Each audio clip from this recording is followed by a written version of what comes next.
Mr. Speaker, because our country urgently needs to create new jobs and provide vital relief for struggling families to get our economy moving forward again, I rise in strong support of our economic stimulus package, H.R. 7110. Our economy needs two things right now to help workers and families. First, we must restore the confidence in the credit markets, confidence that was destroyed by the reckless lending and risk-taking by banks and Wall Street institutions, and the failure of the Bush administration to properly police and regulate these financial markets on behalf of the taxpayers. We must revive the credit markets to help the economy grow again and create jobs so that Americans can borrow at a reasonable rate to make payroll and small businesses, invest in new equipment and inventory, borrow for college education, start a new business, buy an automobile, or protect their pensions. Wall Street and Main Street are joined at the hip. We all share an interest in helping to restore the confidence in these markets that have been so battered by the lack of regulation over the last several years.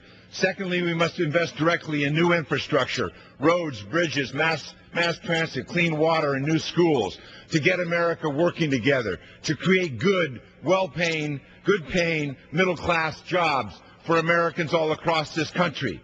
Tens of thousands, hundreds of thousands of Americans have lost their jobs so far this year.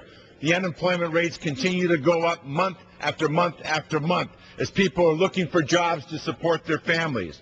Our economic recovery package will yield an immediate results, helping to get more Americans back to work. It provides for long overdue investment of $3 billion to repair crumbling schools and help children while also creating construction jobs. Much needed support for millions of unemployed Americans. They're extending the unemployment insurance benefits to help cover the basic living expenses of them and their families. $500 million investment in job training programs to prepare workers for new jobs, to create new recycling projects that are so desperately needed in the parts of our country that are now in persistent drought conditions, and we need to use water more efficiently so that we can continue to have economic growth and the growth of jobs.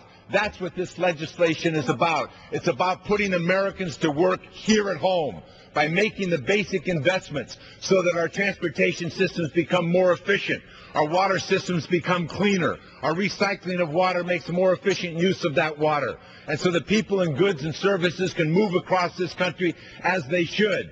We're not only falling behind in the competition in terms of intellectual properties, in terms of intellectual capital and science and engineering, we're falling behind in the basic infrastructure that's needed for this country to compete with the rest of the world in the movement of goods, in the education of our children, and the improvement in our water systems and the infrastructures of our cities. This is an urgent piece of legislation, and I would encourage all of my colleagues to support it. I thank the gentleman for yielding.